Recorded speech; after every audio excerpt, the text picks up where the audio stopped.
प्रश्न आपको दिया है, राम की आयु उसके पुत्र की आयु की तिगुनी है। तो ये है राम, ये है उसका पुत्र। अगर पुत्र की 1 है तो राम की कितनी है, 3 है। तथा उसके पिता की आयु की 2/5 है। तो ये जो पिता है, 5 अगर पिता की है तो 2 उसकी राम की है। तो अगर 5 अगर पिता की है तो 2 उसकी है। तो इसको इस प्रकार सोल्व करते हैं हम। 1 का गुणा हमको 2 में करना है, 2 का गुणा 3 में करना है और 3 का गुणा 5 में करना है। तो इनका अनुपात आ जाएगा। ये 1 का गुणा 2 में कितना आ गया, 2 आ गया। 3 दूनी कितना आ गया, 6 आ गया। और 5 दिया, ये आ गया आपके पास 15। उसने बोला है इन तीनों की औसत आयु 46 वर्ष है।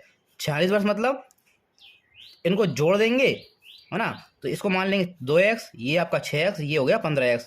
इन तीनों का औसत कितना हो जाएगा, 46। और 3 का भाग देंगे तो भागित में क्या हो जाएगा, यह 3 का गुणा हो जाएगा। औसत बोला है इसलिए, है ना। जोड़ते हैं इनको, 15 और 6 21, 21 और 2 23। तो ये होगा 23x बराबर 46 गुणा 3।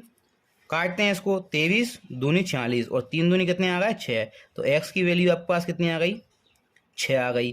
क्या बोला है, उसके पिता की आयु में कितना अंतर है, राम तथा उसके पिता की आयु में कितना अंतर है। तो राम और पिता कितना अंतर है, 15x उसके पिता की आयु है और 6x क्या है, राम की है। तो 15 में से 6 का कितने बचे, तो ये बचेंगे हमारे पास 9x। x की मान हमारे पास है ये, तो 9 गुणा 6, 9 छक्का 54। 54 वर्ष उनकी आयु में अंतर है, आपके क्वेश्चन का आंसर।